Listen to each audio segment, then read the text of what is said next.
Hello and welcome to this afternoon's Logistics Manager webinar hosted by Zebra Technologies entitled The Connected Warehouse. Today we will be discussing Zebra's latest vision study survey, which looks at how warehouse modernization is driven by advancements in technology and its impact on warehouse transformation, productivity, optimization, process improvement, and cost reduction. My name is Michelle Mooney, and I'm the editor of Logistics Manager magazine. And today I'm joined by André Lucht, Director of Global Strategy Lead, Transport, Logistics and Warehouse at Zebra Technologies, and also Stefan Potel, Industry Director, Manufacturing, EMEA at Zebra Technologies. Now, André, over to you. Great. Thank you, Michelle. Thank you.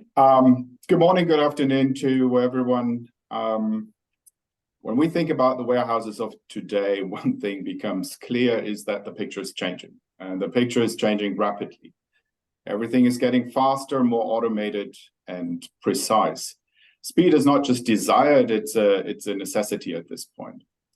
The precision operations need in warehouses today is important to ensure efficiency, accuracy, and the timely delivery of goods to the destination. Mistakes are costly. Pinpoint accuracy is the standard.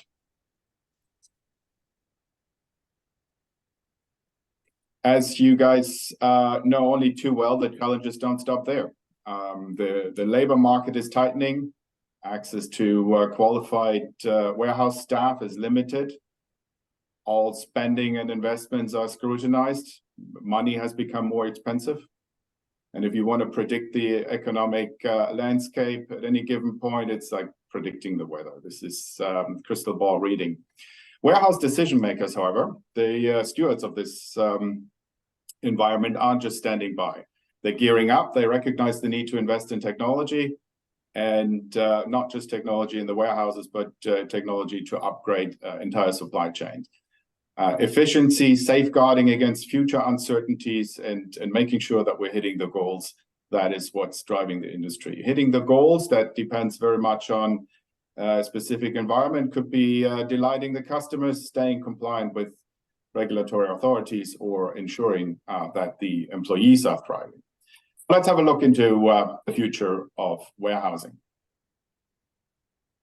Zebra commissioned a global research study among decision makers and associates to analyze the latest trends in technology and the technologies that are transforming warehouse operations. The study includes over 1,400 respondents across organizations within manufacturing, retail, transportation, logistics, and wholesale distribution. The online survey was conducted from March onwards and just concluded 5 months ago, so fairly recent. Our survey represents viewpoints from senior business leaders to managers, but as I said earlier, also includes the point of view of the warehouse associate. As for the results and digging a little deeper, one thing becomes evident: technology is no longer just a nice to have. It's the backbone of modern warehousing. If you remember the old traditional warehouses, long hours, manual tallies, endless paperwork, compare that to a modern warehouse of today. Automated robots, real-time inventory tracking, and predictive analytics are no longer just fads. They are turning into reality. We're seeing, actually, that's an interesting point, we're seeing an evolution from descriptive analytics as to rear view mirror kind of point of view. It's always Bob, it's always the truck from Copenhagen, it's always Doctor 12. The prescriptive analytics to predictive analytics, it's raining and there's rugby on TV, that might have an impact on my performance, to what we call prescriptive analytics, the description of what is going to be the next best move. So we see a bit of an arc on the evolution of the analytics, and the industry is in a I want to call it a seismic technological shift. Like, we're going from manual to machine, from experience and tribal knowledge to data-driven decisions. And as we embrace this change, we're looking into a future where a lot more emphasis is being placed on efficiency and avoiding errors. As we zoom in further, you'll see how those innovations that we're going to be discussing in the next couple of minutes are not just changing warehouses, but also redefining entire supply chains. Yeah, thank you, Andrea. I think what you just said clearly also explains the trends that we see we see the numbers here, the global average size of facilities, right? We see a decline at the moment. That's clear, coming from the economic circumstances that we have, but it doesn't mean that this is gonna continue. A lot of customers are using that to modernize, equip existing facilities, or reduce a little bit existing facilities to be ready for the next things to come. So that's why the report also clearly says we are expecting an increase by 19% by 2028. What we see here, the number below, need a little bit of an explanation, right? It's the average number of facilities per company. So there we see a decline. So really companies are shutting down DCs which are not efficient, or where modernization doesn't make a lot of sense. But it's also just to prepare for the next surge, right? For the next surge in a demand. So that's why even we are currently seeing it going a little down.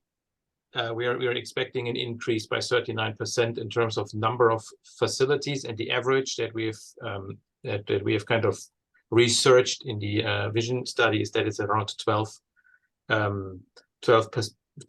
facilities per organization. There are bigger and smaller ones, of course, but I think that's the average. Is there a reason why those numbers are declining initially? Well, I think thanks for the question. I think the one of the reasons is that just the demand is going down at the moment, and as the study is very recent. We had the challenges with high demand in COVID, where the industry weren't really able, especially transport and logistics, and also manufacturing, weren't really able to deliver on the promise, right? And now with the economic downturn that we see, there is facilities getting close, right? But a lot of them, and also other studies say that companies are retrofitting currently existing facilities instead of building new ones. And I think this is kind of where these numbers are coming from. And this also goes into the plan to increase funding for the existing warehouse modernization, right? Where 69% of our respondents clearly had this in mind to do that. I think Andre, you may give us a little more insight on how they're gonna do that, and what are their plans in terms to do that in an agile and resilient way. Yeah, sure. So as Stefan just mentioned, we're seeing an evolving demand pattern. So the supply chain and the demand on warehouses is going up and down. So it's flexing. It's more flexible than it was in the past. And warehouse leaders in that particular environment are turning to intelligent automation and technology to breathe along the rhythm that, and let's say, an e-commerce or changing demand patterns provide them. Inventory visibility and resilience, however, are the key ingredients here. With enhanced data analytics, warehouses are now dynamically adapting to unforeseen challenges. That could actually mean that there are parts of a warehouse that you no longer need, but it could also mean that you increase your warehouse footprint in new geographies, right? So this is spikes in demand and disruption in one node should not, and that speaks then to the resiliency, should not have an effect on the entire network. Intelligent analytics will help you predict what is going to happen and how to react. So this is the path of digital evolution. Obviously, it's not without challenges, but improving speed and accuracy and offer a transparent view of inventory is absolutely imperative here. End-to-end visibility of inventory, and potentially inventory down to item level, not just cases, not just pallets, but item level end-to-end visibility is still some ways out. That isn't necessarily a short-term goal. However, single-site visibility, we're getting to this becoming a requirement. So inventory visibility in a particular site is a clearly stated goal. Inventory mishaps, if this is inaccuracies or out of stocks, are not just operational issues, because there's a customer on the other end potentially suffering. They directly shape business outcomes. So as most of you know, if you go to an e-commerce platform, e-commerce operators are sourcing down to zero. What that means is they suggest that there's one pair of shoes left on the shelf. And well, if your inventory accuracy is at 80%, there could be 400 available, or there could be 700 on back order, right? The visibility, without the accurate visibility as to what is moving in and out and what is being stored in your warehouses, those kind of customer outcomes might not be optimal. So an overwhelming 82% of global decision makers in this study, as you can see at the bottom right here, agree that enhancing operational visibility is paving the way to automation. If you don't know what you're looking at and how much of something is stored in your operations, the automating the processes will become so much more difficult. So visibility, operational visibility, not just into your inventory, but also into your assets is a key here. And you want to, when I talk about assets, I mean tools, forklifts, wire cages, etc. So maximizing staff and asset utilization is the key to driving efficiency here. However, with innovation comes pressure. So 73%, as you can see at the bottom right, of these decision makers also feel the weight of the expectation and a sense of urgency to incorporate new technologies. In essence, what they're saying is, left to my own devices, this is a really, really difficult task. So I will need technology to help me with the visibility and with the accuracy and ultimately with efficiency. Yeah, I think, Andrew, that's spot on, right? And this also is shown in the survey that we have conducted, right? I think we both are long enough in the industry to not again say this is the year of RFID, right? But what you see in the market that this is now used in big numbers, right? Look at Walmart and UPS in the US. They're really having major projects ongoing or already rolled out or are in rollouts, where they really do a lot of just on the things that they are transporting or distributing. But also, as you rightly said, you need to take a lot of more things into consideration if you want to really get visibility and you want to take the right decisions.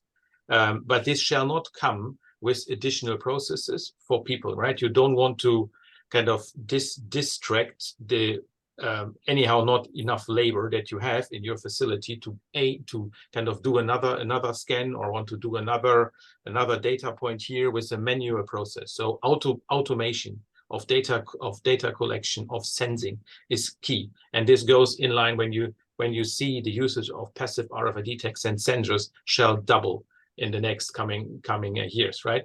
And also then, of course, with that comes passive RFID handheld readers and devices, because when you have an RFID tag, you need something to still scan and read it, but that can be also fixed, not just mobile. So the tech and the other technologies that we see here, right, like fixed industrial scanning or temperature monitoring sensor, all goes into that umbrella of getting visibility really across everything that you have in your supply chain to make sure that you spot the bottlenecks immediately and run predictive and prescriptive and analytics, as you very well said in the beginning. These are the tools that customers seeing to help them accomplish that.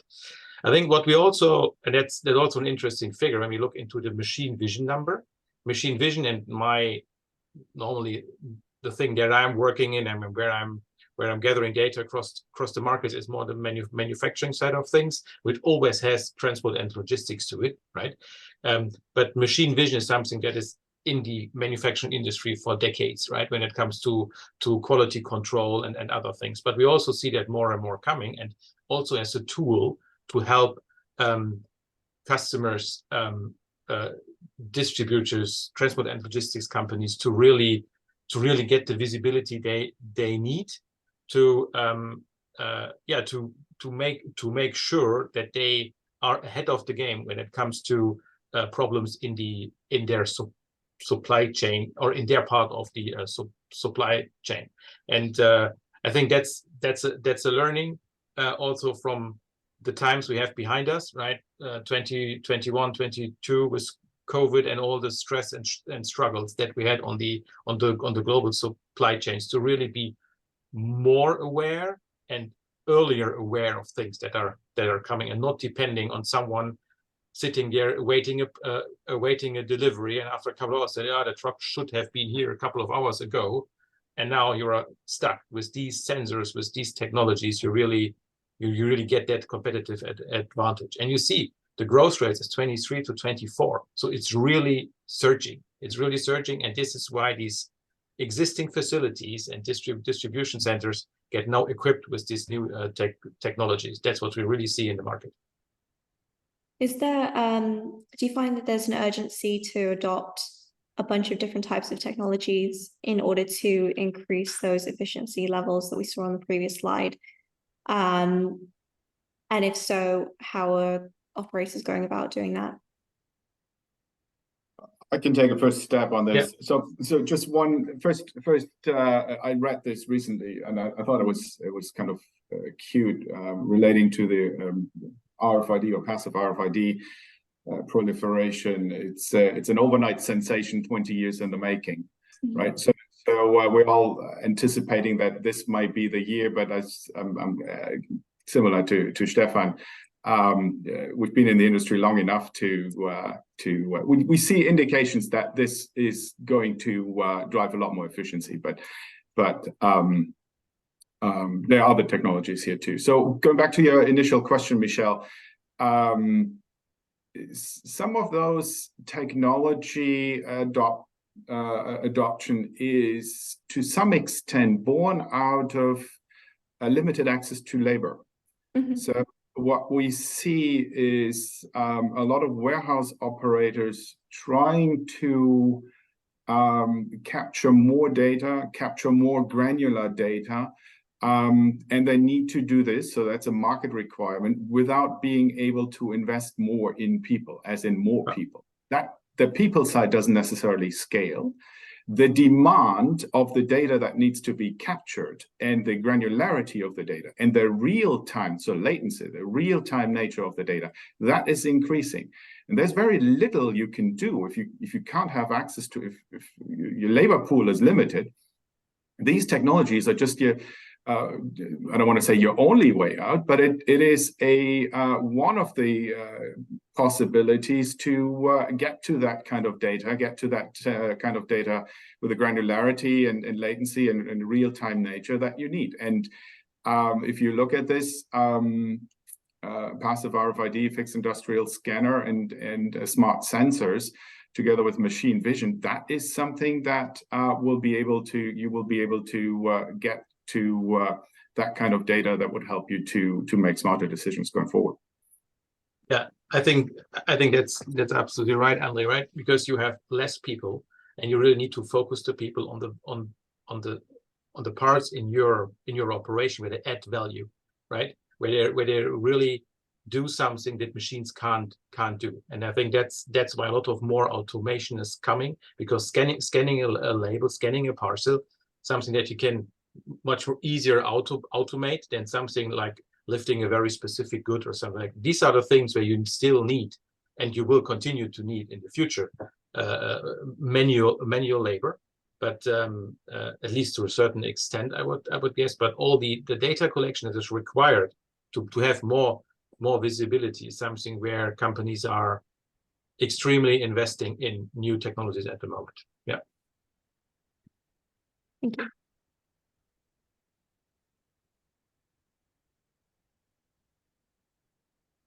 All right, let's talk about the achieving perfect order execution.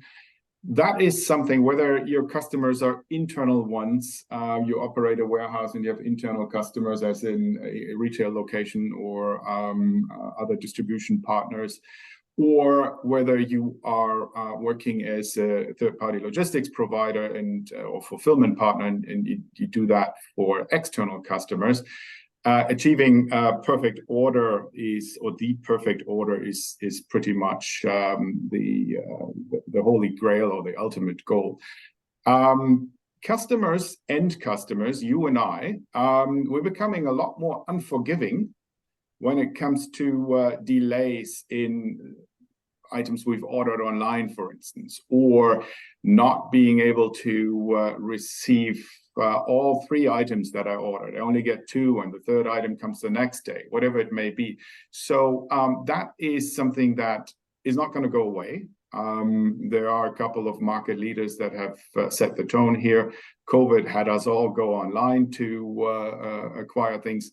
So that's likely not going to go away. So you need to be able to pick an order and pick an order without mistakes. There are additional challenges, though. Returns management is something that we see a lot more on the to-do list of warehouse managers, and then inventory management and the discussion around order accuracy, as I mentioned earlier, seems to be intensifying. But then if you look into the figure at the bottom right here, because we didn't just ask managerial staff or functional staff, we also asked the people that actually have to perform a lot of those tasks. 79% of associates are a bit worried about managing the workloads and the stress of hitting productivity targets. And if you have a relatively high turnover, new associates that you bring on might not be as productive as established associates right from the get-go. So usually it takes, 30 days for someone to hit the productivity level. So and with a high turnover, there's a constant stress on the existing workforce to make the numbers. All this just underlines that technology is something that a lot of our warehouse operator respondents are looking into, trying to help with not only the physical task of picking the perfect order, but also helping the pickers to alleviate some of the stress and making sure that the job satisfaction is there.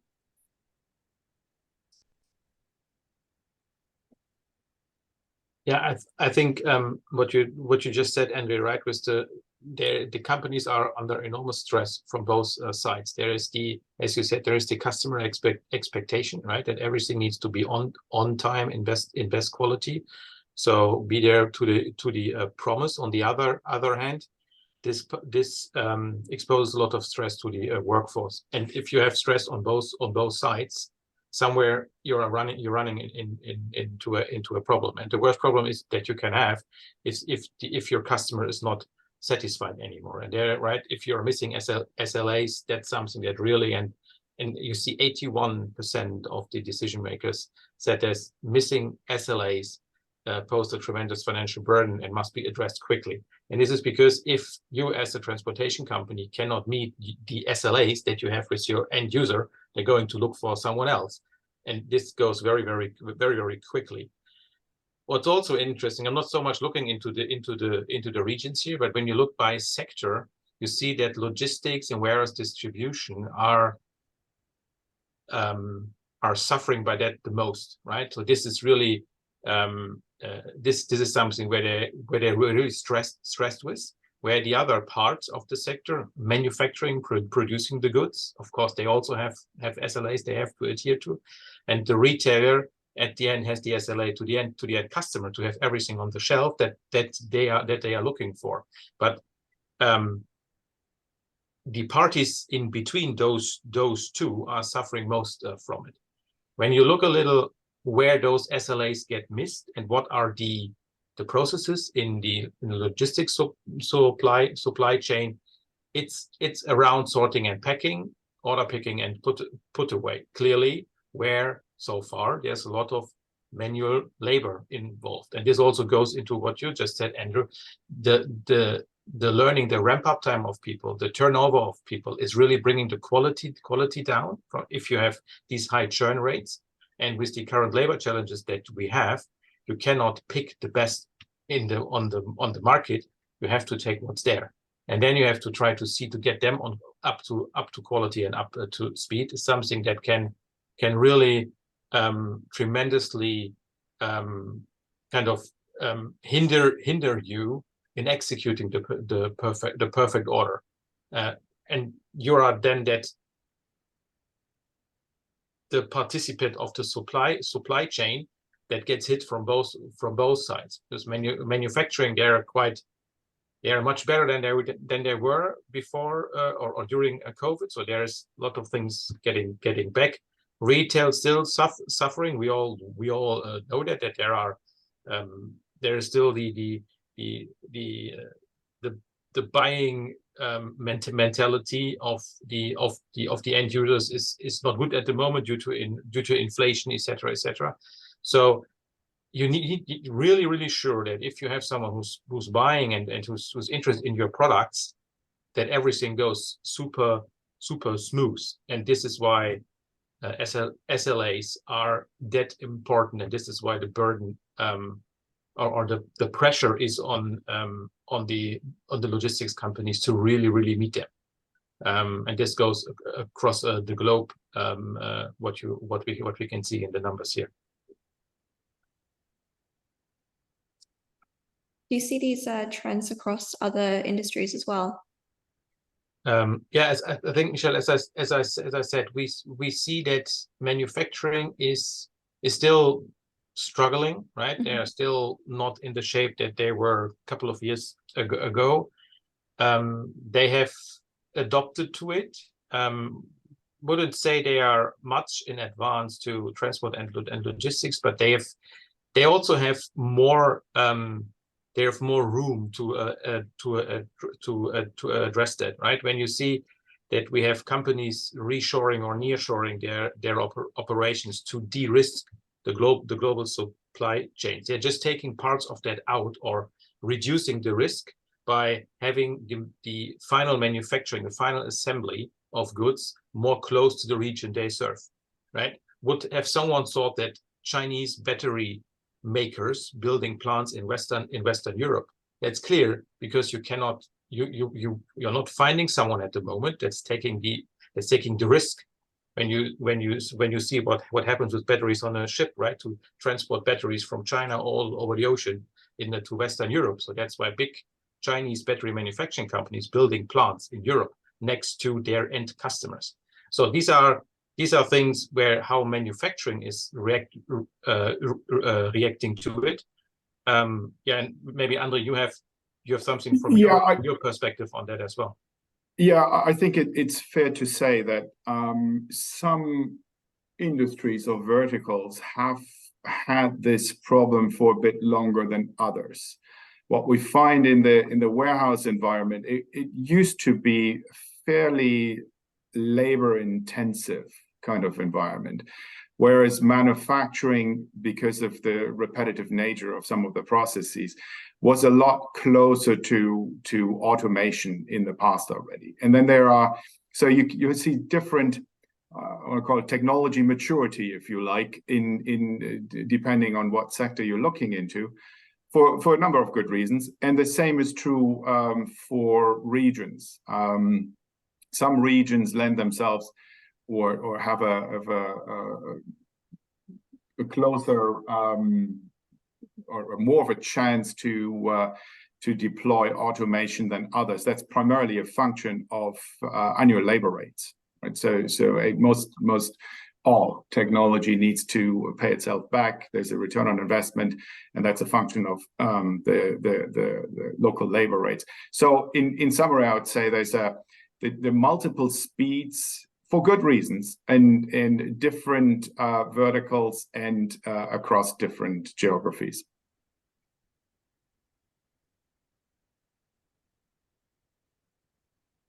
All right, let's stick with the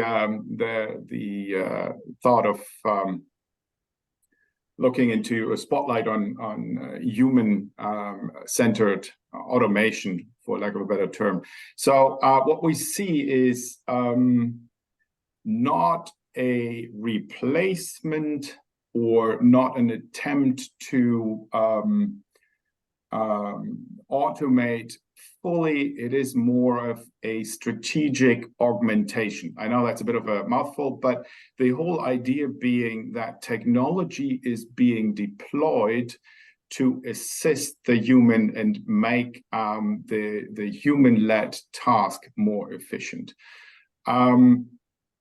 If you wanna put this in colloquial term, if no one shows up to work in our warehouses, we need to make the people that do show up more efficient. We need to give them the tools to be more productive. And that is a rising trend. Collaborative robots, or cobots, as they're being called, unlocking the potential of frontline workers, providing the workers with devices and access to information and analytics that helps them to go to the next high-value task, if you like.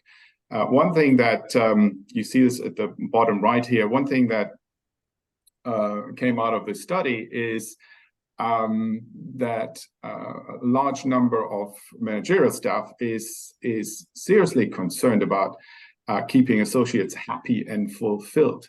Now, if you are trying to recruit for this environment, you might as well be asked in a picking environment, am I supposed to walk the 10 kilometers every day through those aisles, or is a robot going to do that for me? Can I focus on the tasks that really use my skills, or is there a lot of non-value adding or repetitive or maybe even dangerous and difficult tasks involved? And I think that is what we'll see, and this is what the survey shows.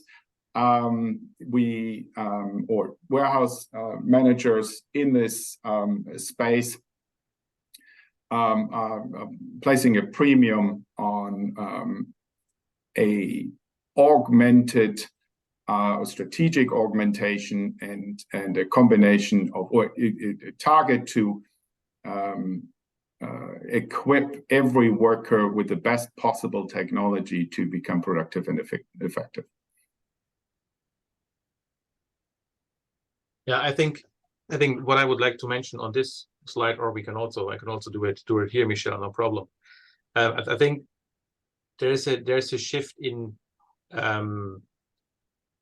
why to implement automation technologies in manufacturing and also in transport and logistics. When we look back a couple of years, it was really to replace manual labor with automation, to lay off people, to become more efficient, right? Financially more efficient. And this was a success as well, at least from a looking into efficiency. And today, it's more to implement automation and technology to get more out of the factories and distribution centers with the same or even less amount of human labor. So this is something that has, I think, the perception, the idea why we implement automation nowadays has really changed to not lay off even more people, but really to as Andre rightly said, to give them value-adding tasks where you need the human skills, where repetitive tasks, and with the new technologies like AI and machine learning that is coming into automation technology, there's a lot more possibilities for these technologies now to replace these kind of work, right? And I think when you go to the next slide, I think that's also something that you see here in the stats that we have put together, right?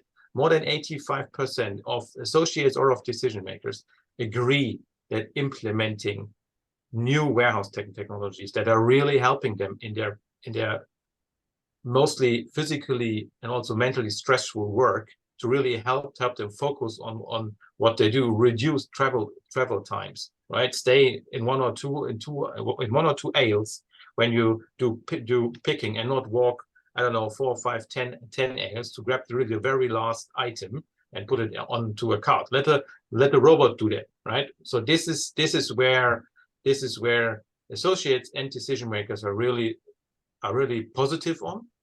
And I have to say I was also a little bit surprised about this. One of the other stats that we got is that more than 80% of the associates feel more valued by their employer, not because they now have technology in their hands that looks nicer than the old green screen applications that we still see at a lot of places, but also that implementing robots and cobots nowadays is to empower people in their workplace and not to take the work away as it was in the past, right? But I think these numbers also show that there is a long way to go if the perception is still that high that this will change something in my workplace, right? So that also tells us that there is a lot of things to do. Otherwise, I think more than 80% feel more valued and looking forward to that means it's not yet there. So I think this is also behind the stats a little bit, that there is still a lot of technology and a lot of new processes to be implemented to help people in their daily life. Yeah, just maybe a quick comment from my end. The stat on the right, that was for me one of the biggest surprises of the survey, in that I personally had the suspicion or the hypothesis that people might feel threatened by new technology, and obviously clearly the study shows that the opposite is true. People consider the deployment of technology, of automation, of robotics, and a plus in their daily work. So there's no such thing as fear, at least not to the extent, fear that one is going to lose the job or is going to be replaced by a robot. It's more of I'm getting a new colleague, and that colleague is doing all the stuff that I don't like to do. So that was an interesting takeaway from me. One of the more surprising ones, a manager for a large warehouse told me, when you deploy these things, you win once the robot has a name, right? So the whole idea being that this is being considered a positive factor and an add-on to your daily work performance. Well, yeah, that is interesting because obviously there's a lot of talk in the media right now about technologies like ChatGPT and other AI technologies like that. And the fear is that they could, take our jobs or pose some kind of risk. So it's interesting to see that there's so much positive feedback from the employees themselves about these technologies being implemented in the warehouse, about these automation technologies being implemented. Michelle, no presentation at this time of the year and the life cycle in technology is complete without mentioning AI, right? So we've been trying to stay away from it as long as we could, but since you opened the door, let me give you a couple of comments from my end here. So obviously, artificial intelligence is not new. We've been trying to assist humans in decision making for 4 decades. What is new, though, is the level of detail that is available to help associates do a better job. And AI will give us better decisions, but not necessarily make decisions for us, right? So the whole idea in this environment being this is a decision support tool rather than a decision-making and humans replacing kind of environment. So what do I mean by that? What's the next best move?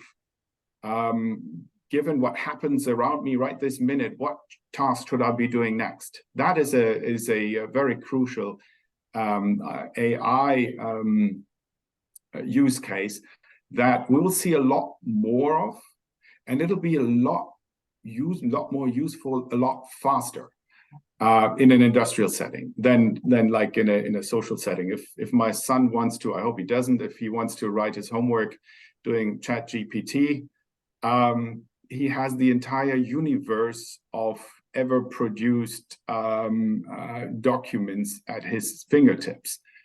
Our universe, our decision trees in an industrial warehouse setting are so much more limited, right? So if my job is to unload a truck and I need to wonder which one to work on next, and there's all kinds of real-time data coming in, well, my universe might just be 20 dock doors, because this is where the trucks are, right? So we're not looking into some faraway use cases that will one day help us run entire companies. That may be the case, but right here, right now, artificial intelligence and decision support is already something that will be useful in the very, very near future. Sorry, let me get off my soapbox here. No. Very informative. All right, then let's conclude this in the face of like global uncertainties. Most of our warehouse leaders are channeling their energies towards pioneering a connected and what we call agile future, right? So balancing human expertise, like we mentioned before, that's not going to go away. With automation is now the cornerstone of data-driven environments. And they're designed to navigate unforeseen events and still retain efficiency. So what we've seen in terms of the turmoil in the supply chains over the last 2 years is going to be more and more predictable, and we'll have a tool case of potential solutions at our fingertips going forward. However, more agility, focus on efficiencies, and key is to arm your employees with tools and technology for optimal performance. Yeah, and I think just to reiterate, one of the key takeaways that we had in one of the previous slides is that your staff, your employees are ready to go on that journey, right? Don't be afraid implementing, testing, piloting technologies, and try to find the best mix of human labor and technology. So that's the best for your supply chain operation. So I think this is a dramatic shift in what we saw compared to what we saw in the past. Yeah, and in this slide here, a little bit about the study. I mentioned some of the stats already earlier in my commentary.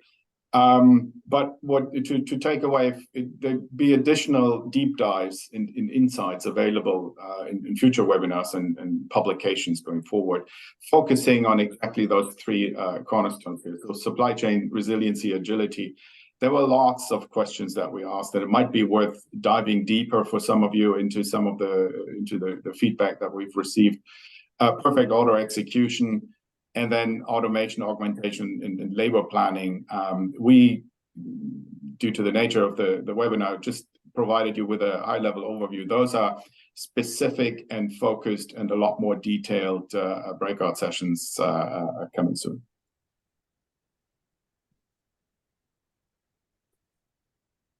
Thank you. So now we do have some time for questions from our audience. We do have a few that have come in. So how do we inform warehouse managers of the possibility of implementing automation if at times they can be opposed to it? Also, how do we ensure that the associates actually use the tools that are given to them? Maybe I start, Andre? Sure. Yeah. So I think what we have learned, and I think what Andrea and I think Andrea has, I think the same opinion as we're both in the industry for years, when you implement new technologies, and this is, I think it's an obvious answer, is don't do a big bang when you need to have the people supporting it. Right? Try to pilot it short but effective. Don't run endless pilots because they will not be successful. Right? Make it short, prove the value quickly. Then you normally have the engagement of the people and face the ones that are opposed to it. Right? Try to convince them, onboard them into your pilots, and then kind of make sure that also before you start the pilot, make sure the technology that you choose is able to scale. Because once the pilot is successful, a lot of fantastic technologies in all areas are just dying because they're not able to scale on the speed that the company requires to make it a successful business case. So there are a couple of things that you obviously need to do before starting it. But to answer the question, face the ones that are opposed to it. That is what I have learned, that this is most successful. Yeah, maybe a quick add-on from my end, maybe a different aspect to it, and one that relates to timing. This sounds cliche, but now is the time.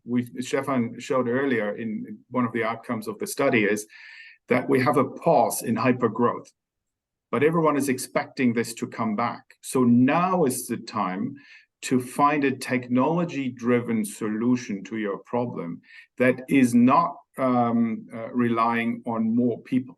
Because labor, manual labor, human labor is likely not as scalable as you need it to be. So now is the time to look into the technology.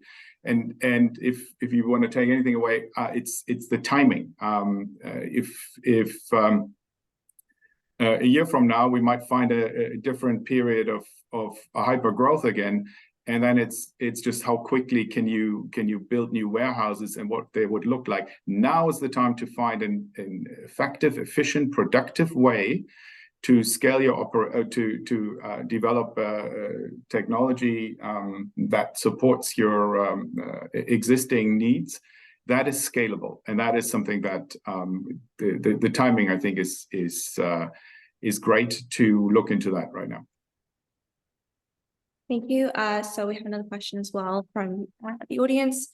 So for associates and employers feeling that automation will improve morale, on the study, was there a scoring or question asking the participants if they had been exposed to automation in the past? This person believes that if people were previously exposed to automation, they might feel more comfortable with it and more willing to accept new onboarded technologies. Yeah, let me take a stab at this. The notion of robotics, automation, or augmentation, that's a fairly large currency. I think they're relatively small steps, and at this point in most warehouse environments, there are very few people that haven't been exposed to technology. It's just a question of how much, and does the warehouse associate perceive this to be valuable? Now, our study shows that, yeah, I like that, because some of my work is actually getting less tedious. However, this is perception is reality, right? So if someone has been working the same job in the same way for a long period of time, it might take a bit longer to convince them that there might be technology solutions that can help them to be more effective or productive. So I think that is a bit of an individual kind of situation-driven or technology maturity-driven kind of discussion. And maybe a discussion that is also dependent on individuals or particular use cases in sub-verticals.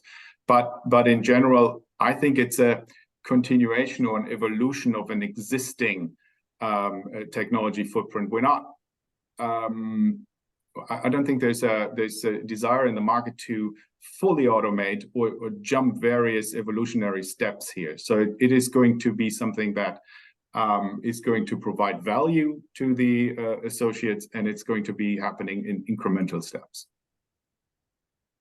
Thank you. And Andre, we actually have the question directed to you now. Okay. So what are the 3 critical design considerations that a supply chain or warehouse leader would have in selecting a technology solution partner? Technology solution partner or the technology solution? This person says solution partner, so maybe I'm assuming that is provider. No, that's perfectly fine. But obviously, you want to find a partner that has the industry expertise, and ideally, one that that has the ability to map all the processes, and ideally the experience to map all the processes that are required to be solved, and ideally one that has or has had success in showing that the technology deployed is actually meeting the key performance indicators, and more importantly, now that the money is tight, the return on investment. So if you find these a partner that can fulfill those criteria, I think you're on the right track. And then let me give a bit of a plug here. Most of our partners, or all of them, otherwise there wouldn't be zero partners, would fulfill those criteria. So another question, I guess this is an open one to both of you, so feel free to answer. Are the majority of warehouses prepared for black swan events? And obviously over the last 2 or 3 years, we've seen many black swan events happening. So obviously the pandemic is the big one.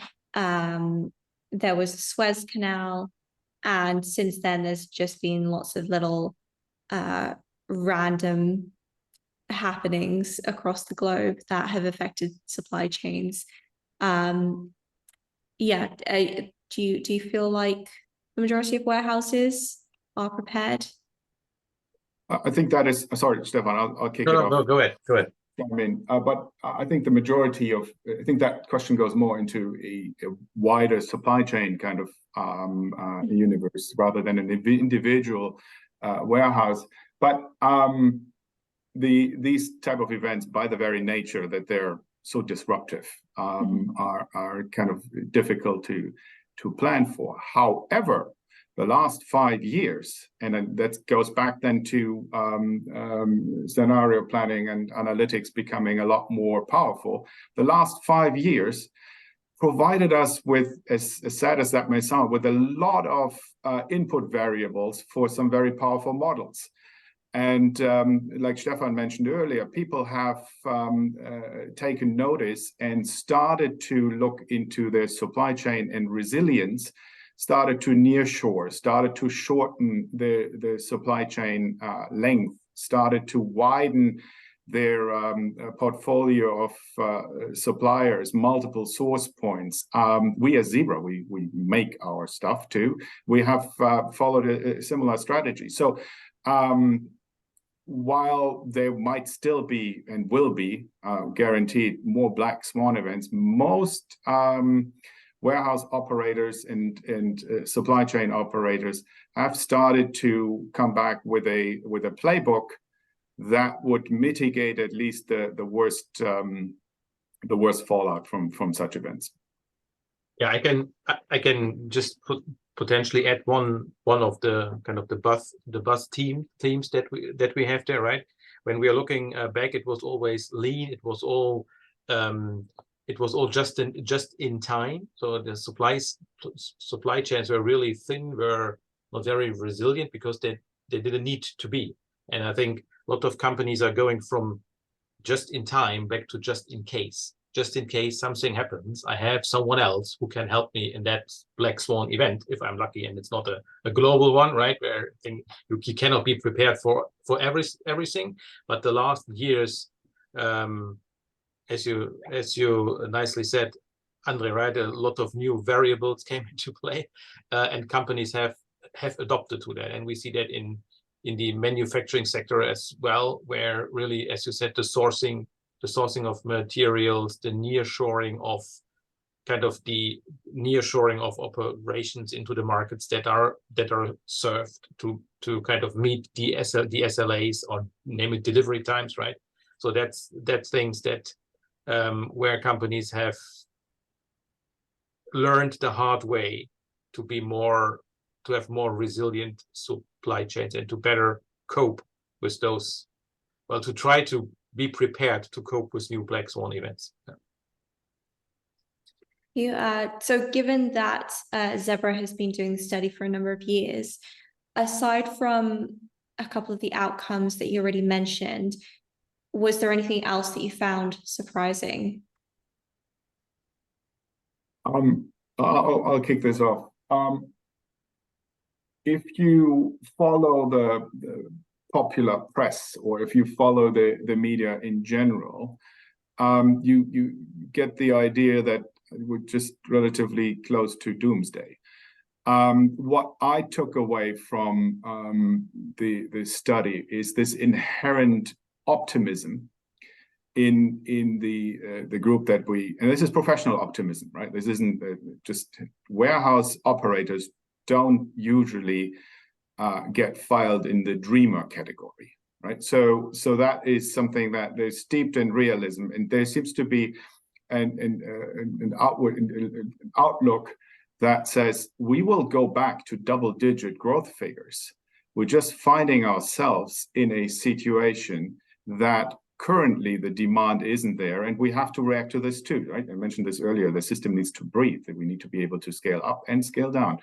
But everyone that we talk to, or the results show, that everyone is expecting this to increase significantly. So the demand for warehousing services, or pick, pack, ship, whatever have you. So that was interesting. That was an interesting takeaway from my end, and that was compared to the other one I mentioned earlier, that associates don't feel threatened by technology. Those were the two that year over year I took away as quite surprising and encouraging, for that matter.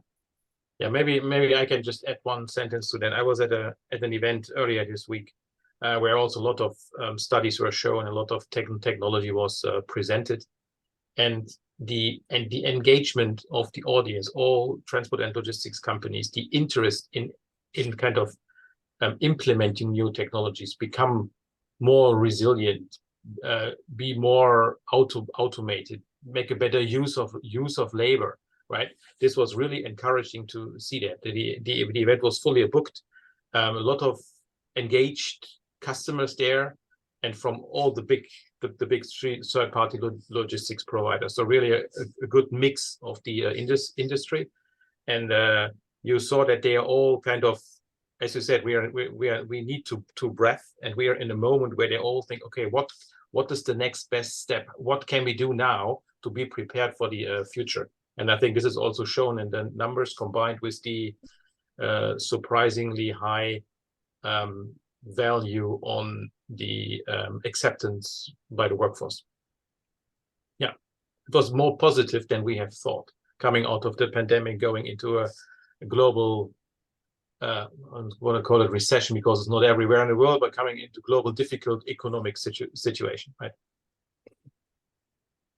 That does sound like good news, because, as you say, the mainstream media, it's such a dirty term, but popular media is all doom and gloom recently. Well, it's always been that way, I guess. So one would think that things are going very wrong, but it's really encouraging to hear that the tides are turning within the actual warehouse, and that proves to be good news for the rest of the supply chain and every other industry that relies on supply chains, which is every industry. So that is really positive to hear. I think we have time for one last question. So do certain types of operations or warehouses demonstrate a higher propensity for adopting innovative technologies? And if so, which specific sectors are leading in this regard? Okay, so let me kick this off by saying these there's anything that is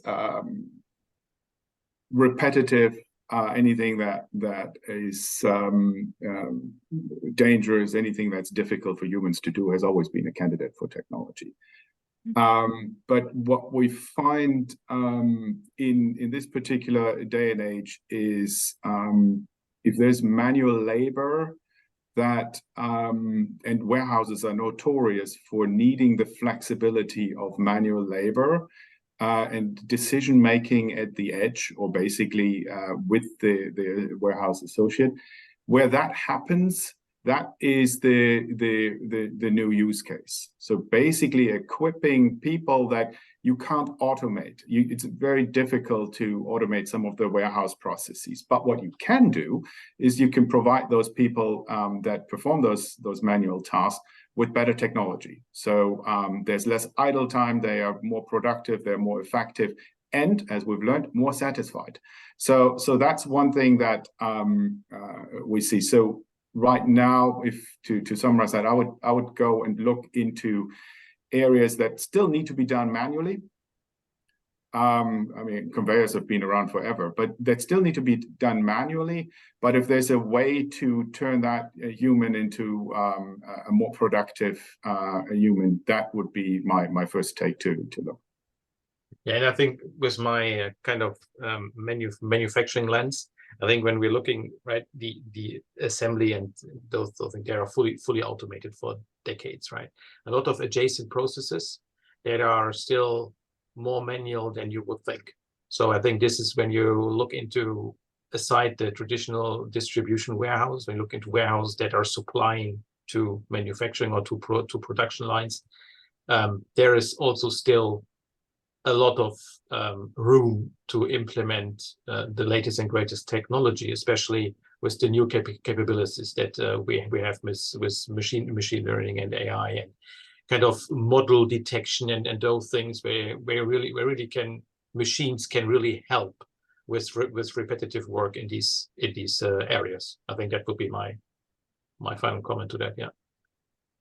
Okay, great, thank you. Unfortunately, that's all we have time for. So I'd like to say a big thank you to our speakers today, Andre and Stefan, for this Zebra Technologies webinar, which was very informative, very interesting. My name is Michelle Mooney of Logistics Manager. It's been great. Thank you, guys. Thank you, Michelle. Thank you. Bye. Thank you, Michelle.